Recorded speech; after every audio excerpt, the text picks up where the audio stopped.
Hello students, welcome back to your online video classes. Hopefully बच्चों आप लोग सब अच्छे होंगे और अपना खास ख्याल भी रख रहे होंगे। तो बच्चों आज हम लोग फिज़िक्स स्पेक्ट्रम चैप्टर के बारे में डिस्कशन करेंगे एंड आई थिंक ये हमारे इस चैप्टर का लास्ट मतलब क्लास होगा, ठीक है, जो कि एक वीडियो क्लास है।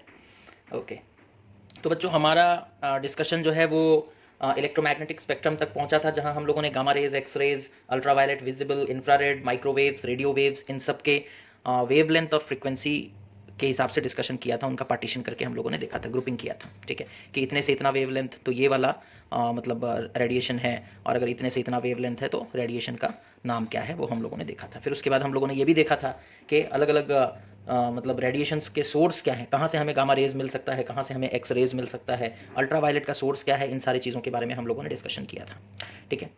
उसके बाद जो हमारा पोर्शन है बच्चों, जो हमारा सिलेबस है, अगर हम लोग सिलेबस के हिसाब से बात करें, ठीक है, अगर हम लोग सिलेबस के हिसाब से बात करें तो बच्चों हमें सिर्फ अल्ट्रावायलेट रेडिएशन के बारे में पढ़ना है और इंफ्रारेड के बारे में पढ़ना है, ठीक है।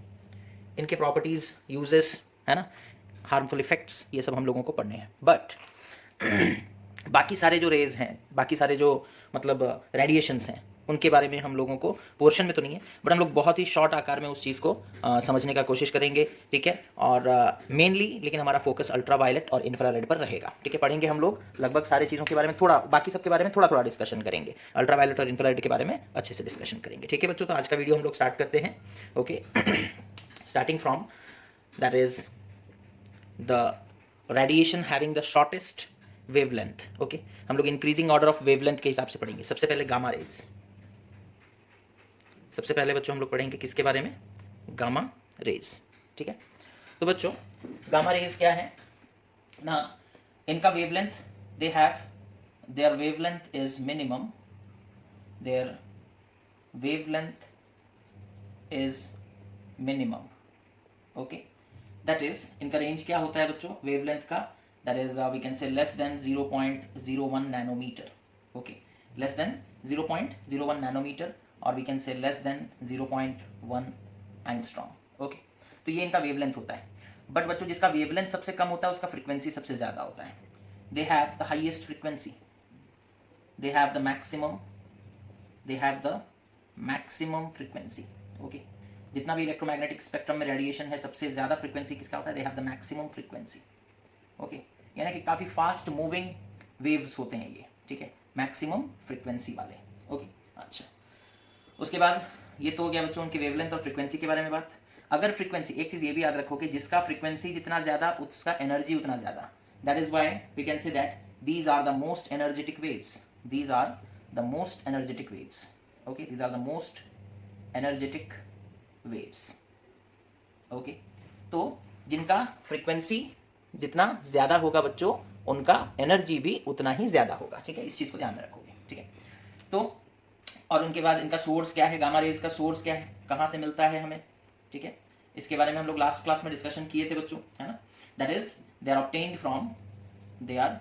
Obtained from radioactive substances, they are obtained from the radiations produced by radioactive substances, produced by radioactive substances, है ना, जैसे कि यूरेनियम हो गया, थोरियम हो गया, है ना, इन सब से मतलब जब रेडिएशंस निकलते हैं, है ना, इन सब से जब रेडिएशंस निकलते हैं तो उनसे हमें गामा रेज मिल सकता है। ये एक सोर्स हो गया। दूसरा सोर्स क्या है ना, कॉस्मिक रेज, ठीक है, हम लोगों को कॉस्मिक रेज से भी गामा रेज मिल सकते हैं, ठीक है। तो ये हो गया बच्चों wavelength and that what we can say the source, है ना। उसके बाद बात करेंगे बच्चों प्रॉपर्टी के बारे में, ठीक है। प्रॉपर्टी कैसा है गामा रेज का, प्रॉपर्टी कैसा है ना, they cause fluorescence, they cause fluorescence. Okay, when strike, on striking materials like zinc sulphide. Okay, zinc sulphide जैसे मटेरियल्स को बच्चों मतलब ये लोग जब स्ट्राइक करेंगे तो फ्लोरोसेंस प्रोड्यूस करेंगे। और क्या है प्रॉपर्टीज, इंपॉर्टेंट प्रॉपर्टीज, ठीक है, that is they have a high penetrating power, है ना, that is they can penetrate, okay, they can penetrate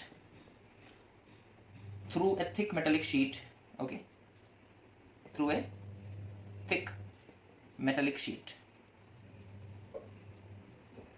okay, even 30 centimetre thick है ना। अगर हमारे पास एक मेटेलिक शीट है जिसका थिकनेस कितना है बच्चों, 30 सेंटीमीटर तक थिक है, तो उसके अंदर से गामा रेज पास कर सकता है ना। इतना एनर्जेटिक है, बिकॉज फ्रीक्वेंसी काफ़ी ज़्यादा है, एनर्जी काफ़ी ज़्यादा है, और उसी एनर्जी के सहारे बच्चों वो मेटेलिक शीट्स के थ्रू आराम से पास कर सकता है। एंड जो मेटेलिक शीट के थ्रू पास कर सकता है वो ह्यूमन बॉडी के थ्रू भी पास कर सकता है। It can easily pass through human body, it can easily pass through human body, okay, it can easily pass through human body. और जब वो ह्यूमन बॉडी से अगर पास करेगा बच्चों तो वो बायोलॉजिकल डैमेज कर सकता है ना, बायोलॉजिकल डैमेज, यानी कि हमारे टिश्यूज़ को है ना डैमेज कर सकता है, ठीक है, हमारे बॉडी के अंदर जो ऑर्गन्स होते हैं उन्हें डैमेज कर सकता है, ठीक है। तो that is why the exposure to gamma rays is not good for us, okay, है ना। तो रेडियो एक्टिव सब्सटेंसेज से गामा रेज निकलते हैं, इसी के लिए हम लोग बोलते हैं ना रेडियो एक्टिव सब्सटेंस के रेडिएशन में रहना हार्मफुल है, बिकॉज उसमें से गामा रेज निकलते हैं, और गामा रेज हमारे बॉडी के अंदर घुस सकते हैं, पेनिट्रेट कर सकते हैं। जो मेटल के अंदर पेनिट्रेट कर सकता है बच्चों, वो हमारे बॉडी के अंदर बड़े आसानी से पेनिट्रेट कर सकता है, और वो बायोलॉजिकल डैमेजेस कर सकता है, ठीक है। कहाँ यूज़ होता है ना, कहाँ यूज़ होता है, क्योंकि ये बायोलॉजिकल डैमेज कर सकता है, सेल्स और टिश्यूज़ को मार सकता है ना, हमारे बॉडी के अंदर सेल्स और टिश्यूज़ को ये मार सकता है बच्चों, है ना। तो हम लोग क्या करेंगे, अगर एक पर्टिकुलर स्पेसिफिक सेल और टिश्यू को टारगेट करके मारेंगे तो ये कैंसर के ट्रीटमेंट में काम आ सकता है ना। तो that is they are used to kill cancer cells, है ना, they are used to kill cancer cells, okay, and also to check welding, okay, to check welding, okay. तो ये हमारे उतने इंपॉर्टेंट काम का नहीं है, हमारे लिए इंपॉर्टेंट ये है that is they are used to kill cancer cells, ठीक है। तो ये हो गया बच्चों गामा रेज, उसके मतलब wavelength, frequency, property and uses, और साथ में सोर्स, ठीक है। नेक्स्ट जो हमारा जिसके बारे में हम लोग डिस्कशन करेंगे वो है बच्चों एक्स रेज, है ना। नेक्स्ट टॉपिक ऑफ डिस्कशन क्या है, that is X rays, okay. X rays देखो, एक्स रेज हम लोगों को कहाँ से मिलता है वो बताया गया था, when a heavy metal, okay, means when energetic, when an energetic, और अन नहीं, when a beam of energetic electrons are stopped by a heavy metal target, okay, then X-rays are produced, okay। जब highly energetic, suppose कर लो यहाँ पर एक metal है, ठीक है, हाईली एनर्जेटिक इलेक्ट्रॉन्स आकर के टकराए, ठीक है, हाईली एनर्जेटिक यानी कि काइनेटिक एनर्जी बहुत ज़्यादा होगा, ठीक है। जब आकर के इलेक्ट्रॉन्स टकराएंगे तो बच्चों यहाँ से एक्स रेज निकलना स्टार्ट होगा, है ना, उस मेटल टारगेट से एक्स रेज निकलना स्टार्ट होगा, ठीक है। अच्छा, उसके बाद इनका रेंज क्या है बच्चों, अगर हम लोग एक्स रेज का वेवलेंथ देखेंगे, ठीक है, वेवलेंथ ऑफ एक्स रेज अगर हम लोग देखेंगे तो कितना होता है ना, they are in the range of 0.1 angstrom to 100 angstrom, ठीक है, 0.1 एंगस्ट्रॉम टू 100 एंगस्ट्रॉम, ठीक है। नैनोमीटर में लिखोगे तो और कम हो जाएगा, ओके। अच्छा, उसके बाद इनका फ्रीक्वेंसी ऑब्वियसली क्या होगा, थोड़ा कम होगा गामा रेज से, यानी कि एनर्जी थोड़ा कम होगा, ठीक है। तो इनकी प्रॉपर्टीज क्या है बच्चों, properties, these are less active than ultraviolet, okay, ultraviolet से कम एक्टिव होते हैं। They affect photographic plate, okay, photographic plates को के साथ वो रिएक्ट कर जाते हैं बच्चों, ठीक है। अच्छा, दे प्रोड्यूस फ्लोरोसेंस, ओके, जैसे गामा रेज फ्लोरोसेंस प्रोड्यूस करते हैं उसी तरीके से they produce fluorescence like gamma rays, okay. Gamma rays जिस तरीके से फ्लोरोसेंस प्रोड्यूस करते हैं बच्चों, ये भी करते हैं, okay. they can penetrate through human flesh but are stopped by human bones,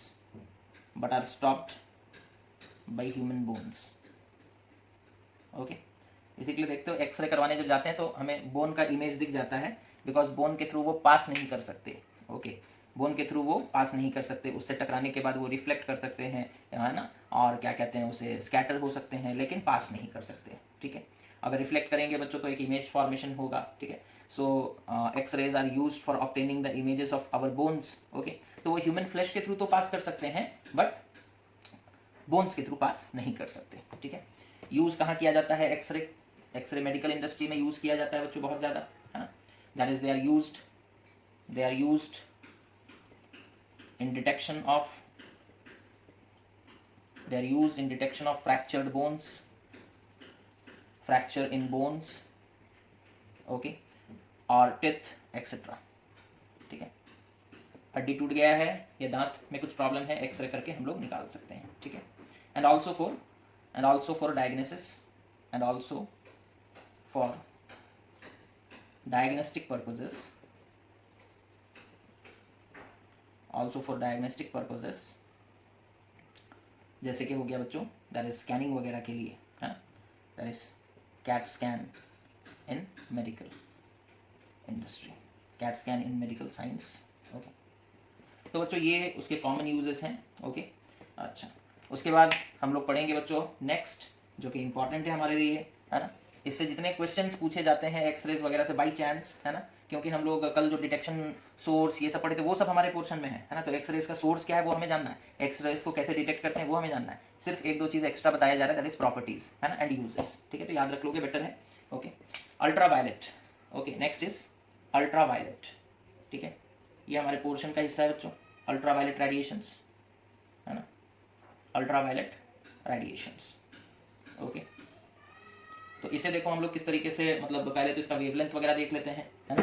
okay, तो अल्ट्रावायलेट रेडिएशन का जो वेवलेंथ है बच्चों, ठीक है, वेवलेंथ ऑफ अल्ट्रावायलेट रेडिएशंस कितना है ना, it is 100 angstrom to 4000 angstrom. ठीक है, 100 एंगस्ट्रॉम टू 4000 एंगस्ट्रॉम, नैनोमीटर में बोलेंगे तो 10 नैनोमीटर से लेकर के 400 नैनोमीटर तक।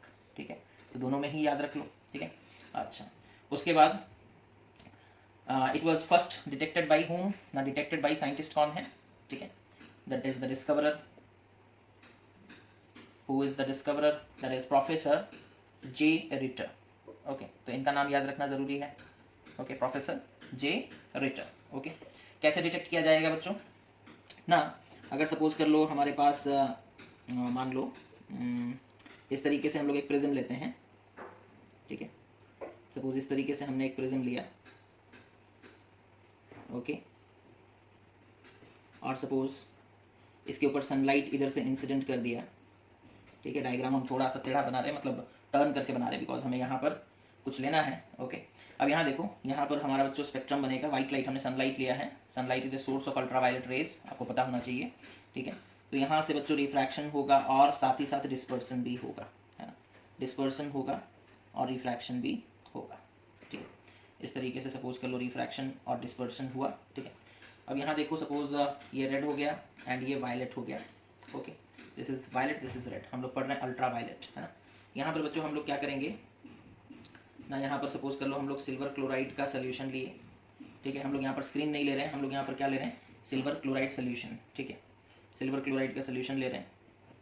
ठीक है, और सिल्वर क्लोराइड सोल्यूशन के ऊपर ये वायलेट रेज आकर के इस तरीके से स्ट्राइक कर रहे हैं। ठीक है, और ये हमारा इंडिगो, ये ब्लू, ये ग्रीन, ये ऑरेंज, ये येलो और ये रेड, सपोज इस तरीके से आके स्ट्राइक किया। यहाँ पर वायलेट है, यहाँ पर रेड है, ये विबग्योर। ओके, तो ये विजिबल पोर्शन हो गया बच्चों स्पेक्ट्रम का, और सनलाइट में अल्ट्रावायलेट रेडिएशन प्रेजेंट होता है। यहाँ हमने सिल्वर क्लोराइड का सोल्यूशन लिया है। ठीक है, अच्छा, सिल्वर क्लोराइड का सोल्यूशन जो है देखो क्या होगा ना, हम देखेंगे कि यहाँ से यहाँ तक तो ठीक ठाक चल रहा है, कोई उतना प्रॉब्लम नहीं है, मतलब किसी तरह का कोई ऑब्जर्वेशन हमें देखने को नहीं मिल रहा। ठीक है, अच्छा, बट अगर हम लोग देखेंगे उसके बियॉन्ड, अगर हम लोग देखेंगे तो हम लोगों को दिखेगा कि जो वायलेट एंड के इधर सोल्यूशन जो है इसके इस तरफ, है ना, इसके इस तरफ जो केमिकल प्रेजेंट है दैट इज सिल्वर क्लोराइड, है ना, इधर इधर इस तरफ। ठीक है, जो सोल्यूशन प्रेजेंट है ये पहले कैसा हो जाता है बच्चों, ये पहले वायलेट कलर का हो जाता है, it first turns violet. Okay, and afterwards it turns dark brown, it turns dark brown. Okay, तो यहाँ तक तो हमें दिख रहा था, ठीक है, ये तो विजिबल पोर्शन है लाइट का जो हमें दिख रहा था, ठीक है। बट यहाँ पर कौन सा रेडिएशन है जो कि सिल्वर क्लोराइड के कलर को चेंज कर रहा है, और वो पहले वायलेट हो रहा है और बाद में डार्क ब्राउन हो रहा है। That means there are some kind of radiations present over here, and since it is behind means violet colour है ना, वायलेट वाला रेंज यहाँ पर है, उससे पीछे की तरफ, उसके नीचे की तरफ, तो इसे हम लोग अल्ट्रा वायलेट का नाम दे दिए। इसे हम लोग क्या नाम दे दिए? Ultra violet. एंड दूसरा ये भी है कि मतलब जब वो पहले रिएक्ट करता है सिल्वर क्लोराइड सोल्यूशन के साथ, तो सिल्वर क्लोराइड सोल्यूशन पहले वायलेट कलर का हो जाता है ना। So there exists a certain radiation beyond violet extreme of the visible part which is chemically more active than visible light. Okay, visible light जितना अफेक्ट नहीं कर रहा सिल्वर क्लोराइड वो भी करेगा, है ना, बट जितना ये नहीं कर रहा उससे कई गुना ज्यादा इधर जहां पर हमें कोई लाइट नहीं दिख रहा है उधर ज्यादा रिएक्शन हो रहा है, उधर ज्यादा रिएक्शन हो रहा है, उधर ज्यादा कलर में चेंजेस आ रहे हैं। These radiations are called ultraviolet radiation, और इनका एक नाम ये भी है बच्चों, that is actinic raise.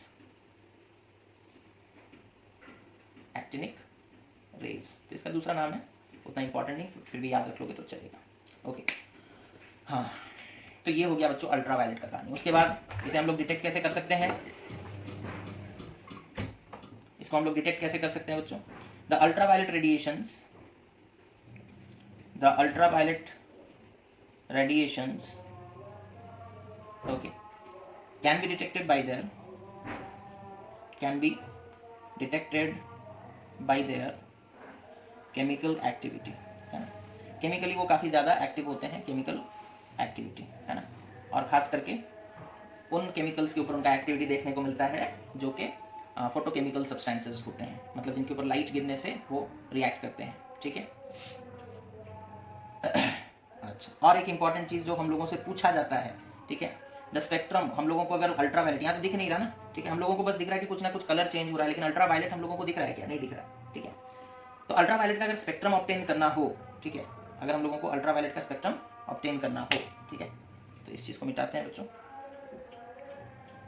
Okay, the spectrum of ultraviolet, spectrum of ultraviolet radiations are obtained by using a quartz prism. Okay, by using a quartz prism. Okay, why not a glass prism? Okay, why not a glass prism? Glass prism क्यों नहीं use करेंगे? Glass prism is not used. Glass prism is not used since it absorbs ultraviolet rays. Since it absorbs ultraviolet radiations. Okay, तो ये हो गया बच्चों ultraviolet radiations के, मतलब हम लोग उसे डिटेक्ट कैसे करेंगे और उसको हम लोग ऑब्टेन कैसे करेंगे, ठीक है।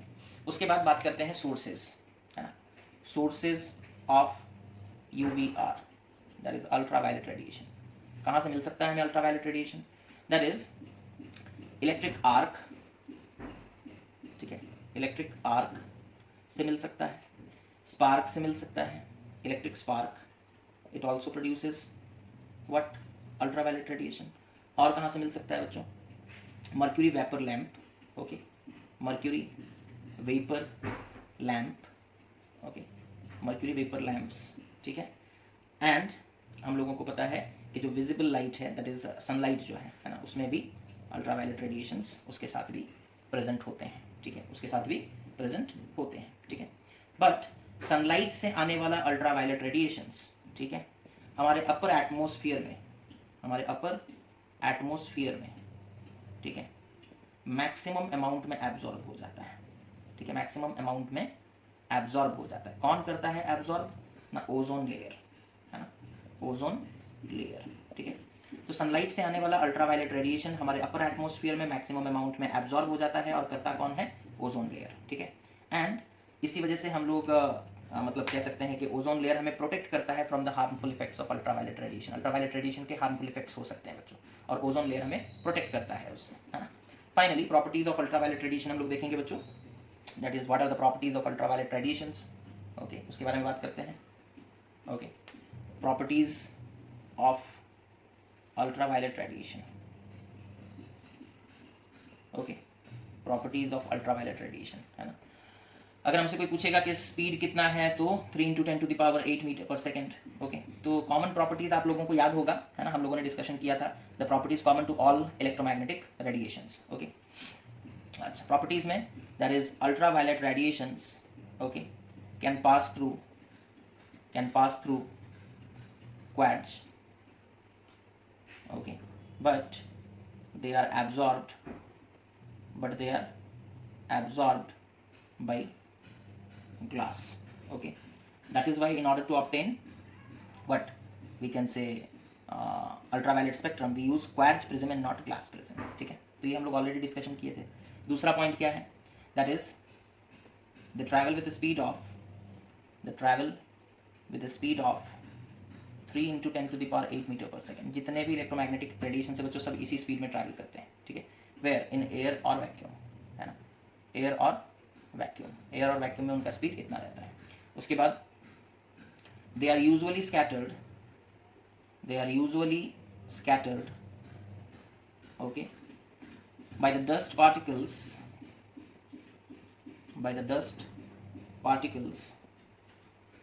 present in our atmosphere, okay। हमारे एटमॉस्फेयर में जो डस्ट पार्टिकल्स प्रेजेंट हैं वो अल्ट्रावायलेट मतलब रेडिएशंस को स्कैटर कर देते हैं, है ना। मतलब जैसे सपोज कर लो एक अल्ट्रावायलेट रेडिएशन आ रहा है, यहाँ एक डस्ट पार्टिकल है, डस्ट पार्टिकल पहले उस अल्ट्रावायलेट रेडिएशन को एब्जॉर्ब करेगा और फिर एमिट कर देगा और उसी डायरेक्शन में नहीं करेगा जिस डायरेक्शन में वो जा रहा था, बल्कि इधर उधर किधर भी वो भेज सकता है, ठीक है। स्कैटरिंग, ठीक है। स्कैटरिंग का मतलब यहाँ पर क्या होगा बच्चों, ना वो डस्ट पार्टिकल पहले अल्ट्रावायलेट रेज को रेडिएशंस को एब्जॉर्ब करेगा और फिर एमिट करेगा, और जब एमिट करेगा तो वो इधर उधर किसी भी डायरेक्शन में एमिट कर सकता है, दैट इज स्कैटरिंग, ओके। तो ये होता है। उसके बाद क्या है, they obey the laws of reflection, they obey the laws of reflection and refraction, है ना। रिफ्लेक्शन एंड रिफ्रैक्शन दोनों लॉज को ये लोग ओबे करते हैं बच्चों, रिफ्लेक्शन को भी और रिफ्रैक्शन को भी, okay.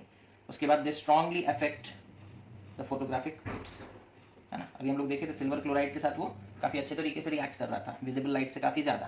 They strongly affect the photographic plate, okay, the photographic plates, okay, they strongly affect the photographic plates and are chemically more active than, okay, and are chemically more active than visible light, okay, than visible light। visible light के comparison में वो लोग ज़्यादा chemically active होते हैं, okay. और क्या है बच्चों, that is they produce fluorescence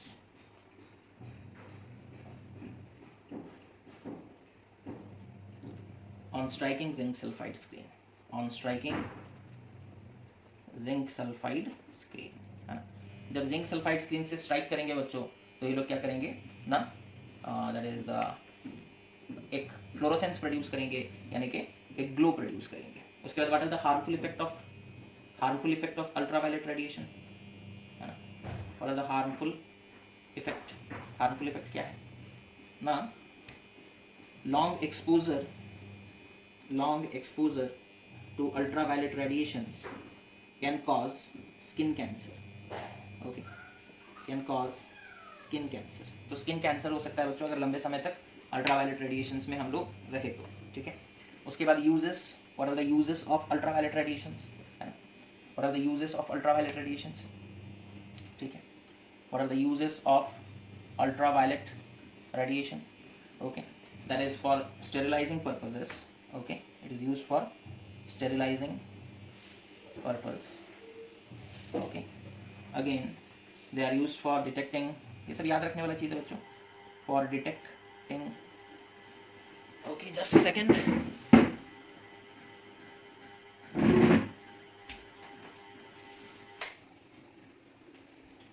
okay, they are used for detecting the purity of gems, they are used for detecting the purity of gems, eggs, ghee etcetera, ठीक है। अब कैसे होता है ये फिलहाल तो आप लोगों को नहीं पढ़ना, ठीक है। And in producing vitamin D in plants and animals, okay, plants और एनिमल्स में विटामिन डी प्रोड्यूस करने में काम करता है, ठीक है। तो ये हो गया बच्चों प्रॉपर्टीज एंड यूजेस, वेवलेंथ, सारा चीज हो गया किसका, अल्ट्रावायलेट रेडिएशन का। Next that is visible light. Okay, visible light के बारे में तो हम लोग बहुत कुछ पढ़े हैं बच्चों, है ना। विजिबल लाइट के बारे में हम लोगों ने काफ़ी कुछ पढ़ रखा है, ठीक है। तो थोड़ा सा देख लेते हैं visible light. Okay, visible light का वेवलेंथ, ठीक है। वेवलेंथ ऑफ विजिबल लाइट कहाँ से कितने तक रहता है बच्चों? दैट इज 4000 एंगस्ट्रॉम से लेकर के 8000 एंगस्ट्रॉम तक। नैनोमीटर में लिखोगे तो 400 नैनोमीटर से लेकर के 800 nanometre. Okay, so this is what we can say the wavelength of visible light. Okay, discoverer कौन है? न्यूटन। डिस्कवरर कौन है? न्यूटन। ओके, कैसे डिस्कवर किए थे ना? obtained, okay, that is we can say other objects are means visible, other objects are visible in presence of visible light. इसी के लिए इसका नाम ही विजिबल लाइट दिया गया है ना, बिकॉज दूसरे ऑब्जेक्ट इसके प्रेजेंस में दिखते हैं, ठीक है।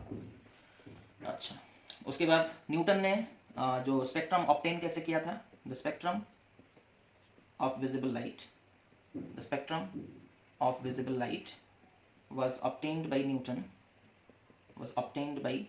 Newton by passing white light, that is sunlight, okay, through glass prism, ठीक है। तो ग्लास प्रिज्म के थ्रू पास करके उन्होंने ऑब्टेन किया था, और फिर उन्होंने बताया था कि इसमें वायलेट है, इंडिगो है, ब्लू है, ग्रीन है, येलो है, ऑरेंज है और रेड है, जो कि फेमसली विबग्योर जाना जाता है, ठीक है। सोर्सेज क्या हो जाएंगे? सन तो पहला सोर्स हो गया, है ना। और कौन होगा? Electric bulb, okay, electric bulb. और कहाँ से मिल सकता है बच्चों? Flame and white hot bodies, okay, white hot bodies वगैरह, ओके। उसके बाद यूजेस क्या है? फोटोग्राफी में यूज होता है, ओके, फोटोग्राफी में यूज होता है। और सबसे इंपॉर्टेंट यूज तो है to see objects around us, okay, और that is the sensation of vision, इसी की वजह से होता है बच्चों, ठीक है। और क्या? इन फोटोसिंथेसिस, ठीक है, in photosynthesis. So these are the uses of what? The visible light. Okay, these are the uses of visible light. Now moving on to another important topic of this chapter, that is infrared radiations. Okay, तो next जो topic है हमारा बच्चों, that is infrared radiations. Okay, infrared radiations. Okay, तो जो infrared radiations हैं बच्चों, इनका वेवलेंथ कितना है ना? वेवलेंथ ऑफ इंफ्रारेड रेडिएशंस, इनका रेंज क्या है? That is the range from 8000 angstrom to 10 to the power 7 angstrom, ठीक है। 8000 एंगस्ट्रॉम से लेकर के 10 to the power 7, ठीक है। या फिर नैनोमीटर में लिखोगे तो 800 नैनोमीटर से लेकर के दैट इज 1 मिलीमीटर तक, 1 मिलीमीटर तक। This is the wavelength of infrared radiations. Okay, discoverer कौन है और detector? that is William Herschel. Okay, William Herschel, he was the discoverer. Okay, detection कैसे हुआ था? डिटेक्शन that is थर्मोमीटर वाला जो बात था, है ना। that is when the blackened bulb of a thermometer, okay,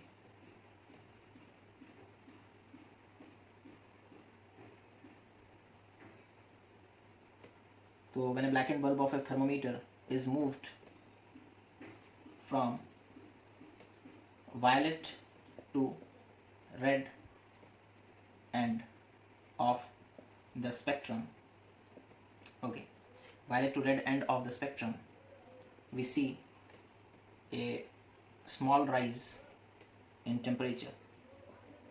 Okay, तो हमारे पास स्पेक्ट्रम में बच्चों इधर सपोज कर लो वायलेट है, फिर इंडिगो है, फिर blue, green, yellow, orange, red, है ना। Violet, indigo, blue, green, yellow, orange, red, ठीक है। थर्मोमीटर को आप इधर से लेकर के इधर मूव करोगे, है ना, विजिबल स्पेक्ट्रम में मूव करोगे, टेम्परेचर थोड़ा बहुत राइज करेगा। इसके बाद जैसे ही आप आगे बढ़ोगे, जहाँ पे रेड खत्म हो गया और उसके बाद हमें कुछ दिख नहीं रहा है, लेकिन जब आप आगे बढ़ोगे तो तुम देखोगे जल्दी जल्दी टेम्परेचर बढ़ने लगा। दैट मीन्स यहाँ पर भी कोई रेडिएशंस हैं जो हमें दिख तो नहीं रहे बट हैं, ठीक है। तो that is when the blackened bulb of a thermometer is moved from violet to red end of a spectrum, we see a small rise in temperature, but beyond red we see the temperature rises rapidly. Okay, temperature rises rapidly. तो obviously ये जो means हम लोग क्या बोल सकते हैं कि यहाँ पर कुछ दूसरे रेडिएशंस हैं जो हमें दिख तो नहीं रहे बट हैं, ठीक है। It means that the part of spectrum, it means that the part of spectrum beyond red extreme or red end, okay, has some radiations,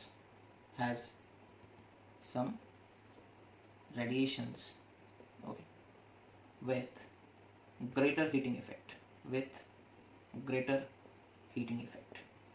okay, जिसका हीटिंग इफेक्ट काफ़ी ज़्यादा है, ठीक है। तो इस तरीके से बच्चों हम लोग ये कह सकते हैं कि डिस्कवर होता है कौन ना, that is infrared, okay. Red के आगे है, इसी के लिए इसका नाम इंफ्रारेड दिया गया, ठीक है, ओके। इसे हीट रेडिएशंस भी कहते हैं बच्चों, ठीक है, ओके। और हम लोग कैसे डिटेक्ट कर सकते हैं? थर्मोमीटर यूज़ कर सकते हैं या फिर उसी का electronic version that is thermopile, है ना। Thermopile can also be use to detect heat radiations, okay. तो थर्मोपाइल में बच्चों एक गैल्वेनोमीटर रहता है। थर्मोपाइल एक ऐसा डिवाइस है जो हीट से क्या बना सके, इलेक्ट्रिसिटी। थर्मोपाइल एक ऐसा डिवाइस है, एक एपरेटस है, एक इंस्ट्रूमेंट है जो हीट एनर्जी को कन्वर्ट कर देता है इलेक्ट्रिसिटी में। और उस इलेक्ट्रिसिटी मतलब डेवलप हुआ या नहीं उसे चेक करने के लिए गैल्वेनोमीटर लगा रहता है। गैल्वेनोमीटर का काम है करंट फ्लो हो रहा है या नहीं चेक करना, ठीक है। तो जैसे ही हम लोग रेड वाले पोर्शन के आगे बढ़ते हैं तो थर्मोपाइल में देखते हैं गैल्वेनोमीटर अच्छा खासा डिफ्लेक्शन। सपोज ये गैल्वेनोमीटर है, ठीक है, आप विजिबल लाइट में घूम रहे थे, ठीक है, गैल्वेनोमीटर का पॉइंटर सपोज थोड़ा सा डिफ्लेक्ट हुआ, ठीक है, तो वो बता रहा है कि थोड़ा करंट प्रोड्यूस हो रहा है। लेकिन जैसे ही आप रेड एंड के आगे चले जाते हो तो देखते हो डिफ्लेक्शन ज़्यादा हो रहा है ना। दैट मीन्स ज़्यादा हीट प्रोड्यूस हो रहा है और उसके वजह से ज़्यादा इलेक्ट्रिसिटी, ओके, और गैल्वेनोमीटर का रीडिंग भी ज़्यादा बढ़ जा रहा है, ठीक है। तो ये होता है बच्चों थर्मोपाइल। इसे भी यूज़ करके हम लोग बना सकते हैं, मतलब क्या बोलते हैं उसे, डिटेक्ट कर सकते हैं, ओके। और स्पेक्ट्रम कैसे ऑब्टेन करेंगे इंफ्रारेड का? The spectrum of infrared radiations, okay, are obtained by using a rock salt prism, ठीक है, by using a rock salt prism, ठीक है। तो यहाँ पर हम लोगों को बच्चों रॉक सॉल्ट प्रिज्म यूज करना है, because rock salt prism does not absorb infrared radiation whereas glass prism does, ठीक है। ग्लास प्रिज्म क्यों नहीं यूज कर रहे हैं? चाहे वो अल्ट्रावायलेट वाला केस हो, चाहे वो इंफ्रारेड वाला केस हो, आपसे पूछा जाएगा कि ग्लास हम लोग क्यों नहीं यूज करते, तो आंसर एक ही है, that is glass prism absorbs ultraviolet as well as infrared, okay. अच्छा, सोर्सेज क्या हो जाएंगे, है ना। इंफ्रारेड हमें कहाँ से मिल सकते हैं बच्चों? That is all red hot bodies, ठीक है। व्हाइट हॉट बॉडीज होगा तो visible light, red hot bodies होगा तो इंफ्रारेड, ठीक है। उसके बाद हम लोगों को फ्लेम से मिल सकता है, फ्लेम ऑफ फायर बोल सकते हो, ठीक है, एक्सेट्रा, ठीक है। इन सब से हम लोगों को मिल सकता है बच्चों क्या, इंफ्रारेड रेडिएशन, ठीक है। और सबसे इंपॉर्टेंट सन, जो कि नेचुरल सोर्स है इसका, इंफ्रारेड रेडिएशन का। Sun is the natural source of infrared radiation, is the natural source of infrared radiations, okay. तो ये हो गया बच्चों इंफ्रारेड रेडिएशन का wavelength, discoverer, detection and sources. अब आगे बढ़ते हैं जहाँ हम लोग प्रॉपर्टीज के बारे में पढ़ेंगे, ठीक है। प्रॉपर्टीज ऑफ इंफ्रारेड रेडिएशंस, क्या है प्रॉपर्टीज इंफ्रारेड रेडिएशंस के, देखते हैं, ठीक है। तो बच्चों प्रॉपर्टीज, ओके, क्या है प्रॉपर्टीज ना, that is the travel in straight line, the travel in straight line, the travel in straight line with a speed of 3 into 10 to the power 8 metre per second. ये तो common है, आपसे पूछा जाए तो आप ये लिख सकते हो। अगर आपको बोला जाएगा राइट 3 प्रॉपर्टीज ऑफ क्या इंफ्रारेड, तो एक ये लिख देना, एक वो रिफ्लेक्शन रिफ्रैक्शन वाला लिख देना, वो सब में कॉमन है, ठीक है।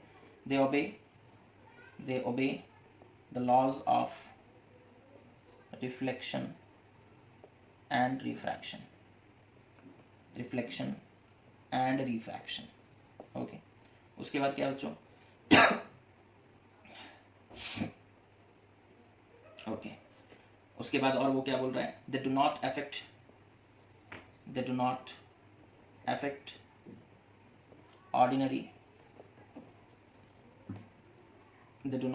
Ordinary photographic film, okay. तो एक्स रे हो गया या फिर अल्ट्रावायलेट हो गया, वो लोग ऑर्डिनरी फोटोग्राफिक फिल्म को अफेक्ट करते हैं, लेकिन ये नहीं करता, ठीक है। That is but specially treated photographic film is affected by infrared, okay, radiations, ठीक है। तो अगर कुछ दूसरे केमिकल्स यूज करेंगे, स्पेशली ट्रीटेड मतलब क्या, केमिकल ट्रीटमेंट, ओके। अगर कुछ स्पेशली ट्रीटेड फोटोग्राफिक फिल्म है तो फिर उसे इंफ्रारेड रेडिएशन अफेक्ट कर सकता है, ठीक है। They are absorbed by the glass prism, okay. Glass prism absorb कर लेता है बच्चों, but they pass through rock salt prism, ठीक है। But they pass through rock salt prism, तो रॉक सॉल्ट से बना हुआ प्रिज्म, उसके थ्रू वो लोग पास कर सकते हैं, है ना। They are detected by their heating property, ठीक है, और हीटिंग इफेक्ट। तो उनके पास हीटिंग प्रॉपर्टी बहुत ज़्यादा होता है बच्चों, ठीक है, या हीटिंग इफेक्ट बहुत ज़्यादा होता है, तो थर्मोमीटर या थर्मोपाइल यूज़ करके हम लोग उन्हें डिटेक्ट कर सकते हैं, okay. They are scattered less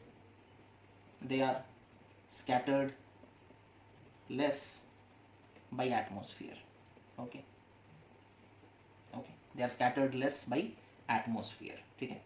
अच्छा, उसके बाद इसी के लिए बच्चों वो लोग इंफ्रारेड रेडिएशंस जो है वो स्कैटर नहीं होते इतना, है ना। रेड विजिबल लाइट में सबसे कम स्कैटरिंग होता है रेड का, और रेड के आगे इंफ्रारेड है तो ये उससे भी कम स्कैटरिंग होता है ना। तो that is why they travel in straight line with speed. हम लोग यहाँ पे ट्रैवल इन स्ट्रेट लाइन क्यों लिख रहे हैं, बाकी सब भी ट्रैवल करते हैं स्ट्रेट लाइन में, लेकिन ये लोग अलग अलग कंडीशंस में भी इंफ्रारेड स्ट्रेट लाइन में ट्रैवल करने का क्षमता, इसके पास क्षमता जो है वो ज़्यादा है, ठीक है, यानी कि स्कैटर नहीं होता जल्दी, okay. They are scattered less by the atmosphere, okay. Hence they can penetrate deep into atmosphere even in fog, ठीक है। फॉग कंडीशन होगा तब भी बच्चों ये लोग मतलब पेनिट्रेट कर सकते हैं, स्ट्रेट लाइन में मूव कर सकते हैं, ठीक है। अच्छा, उसके बाद हार्मफुल इफेक्ट्स क्या हैं ना, दे कॉज स्किन बर्न्स, है ना, दे कॉज स्किन बर्न्स। अगर हाई इंटेंसिटी का इंफ्रारेड रेडिएशन अगर गिर जाएगा बच्चों तो they can cause skin Burns. उसके बाद फाइनली हम लोग बात करते हैं यूजेस के बारे में, ओके, इंफ्रारेड के यूजेस के बारे में। यूजेस ऑफ इंफ्रारेड रेडिएशंस क्या हैं ना, they are used for therapeutic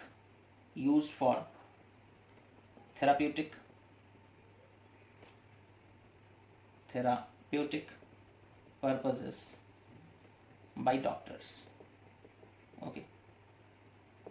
तो अलग अलग थेरेपी में यूज होता है बच्चों डॉक्टर्स के द्वारा। They are used in photography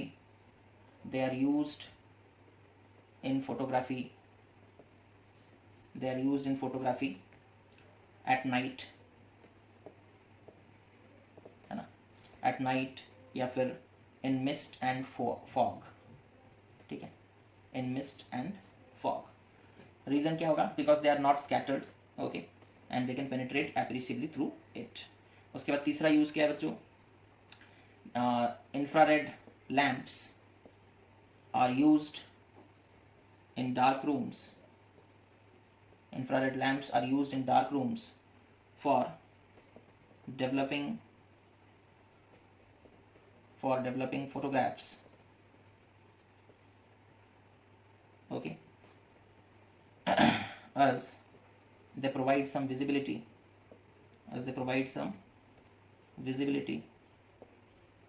without affecting the photographic plates, without affecting the photographic plates. तो फोटोग्राफिक प्लेट के साथ ये लोग इतना रिएक्ट नहीं करते।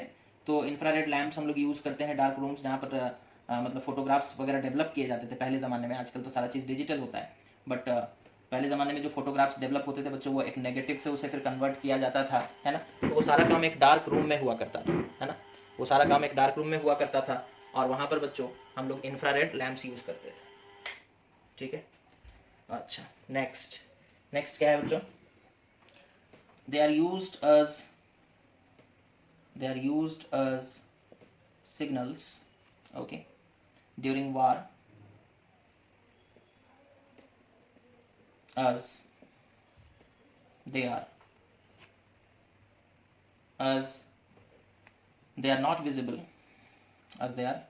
not visible, and are not scattered much, okay. तो इंफ्रारेड सिग्नल्स यूज़ किया जाता है बच्चों, बिकॉज वो तो एक तो दिखते नहीं है नॉर्मली, है ना, और एक जगह से दूसरी जगह सिग्नल भेजा जा सकता है वार के दौरान। तो एक रिसीवर होगा, एक ट्रांसमीटर होगा, है ना, ओके। उसके बाद they are used in remote controls, okay. तो रिमोट कंट्रोल्स में यूज़ किया जाता है बच्चों। आप देखोगे एक रेड कलर टाइप का मतलब बल्ब टाइप का लगा रहता है, ओके। और जब आप प्रेस करते हो रिमोट का कोई एक बटन, तो सिग्नल वहाँ से ट्रांसफ़र होता है ना। तो ये ट्रांसमीटर हो गया, रिसीवर आपका जो सेट टॉप बॉक्स वगैरह लगा है वो रिसीवर हो गया, तो वहाँ रिसीव हो जाता है, ओके। तो ये हो गया बच्चों इंफ्रारेड रेडिएशंस के यूजेस। अब हम लोग ख़त्म करेंगे, सिर्फ बात करेंगे माइक्रोवेव के बारे में।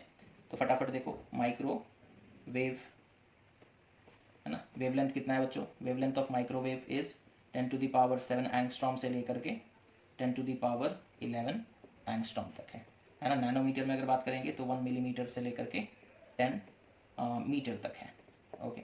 अच्छा, उसके बाद देखो इनका फ्रीक्वेंसी बहुत कम होता है बच्चों, ओके। और इनका सोर्स क्या है, कहाँ से प्रोड्यूस होते हैं ना? Electronic oscillators, okay, electronic oscillators, ठीक है। These are some devices, electronic devices, okay. और क्रिस्टल ऑसिलेटर्स भी, इलेक्ट्रॉनिक क्रिस्टल ऑसिलेटर्स, ठीक है, क्रिस्टल ऑसिलेटर्स, ओके। यूजेस क्या है, ठीक है, यूजेस थोड़ा याद रखोगे। That is the satellite communication में यूज़ होता है, ठीक है, सैटेलाइट कम्युनिकेशन में यूज़ होता है, ठीक है। For analysing atomic and molecular structure, for analysing atomic and molecular structure, ठीक है, मॉलिकुलर स्ट्रक्चर। और कहाँ यूज़ होता है बच्चों ना? For cooking in microwave ओवन्स, okay, for cooking in microwave ओवन्स, okay. And finally in radar communication, ठीक है। तो ये हो गया उसके यूजेस। उसके बाद फाइनली बच्चों that is radio waves, okay. Radio waves का wavelength that is greater than, wavelength of radio waves will be greater than 10 metre, ठीक है, 10 मीटर से बड़ा होगा, ओके। एंड यूजेस क्या है इसके, ठीक है, यूजेस क्या है बच्चों? That is these waves are mainly used in radar communication, okay, radar communication, okay, and also in radio television transmission। और कहाँ यूज़ होता है? रेडियो टेलीविज़न ट्रांसमिशन, ठीक है। तो ये था बच्चों आपका चैप्टर दैट इज स्पेक्ट्रम, है ना। और इसका जो थर्ड एक्सरसाइज है वो हमारे सिलेबस से हटा दिया गया है। तो इतने में ही बच्चों ख़त्म हो जाता है that is the chapter called spectrum. तो आप लोग इस वीडियो को अच्छे से देख लें और नोट्स बना लें, ठीक है, या फिर जो भी एक्सरसाइज है उसे सॉल्व कर लें। So thank you for watching students, take care of yourself and have a nice day.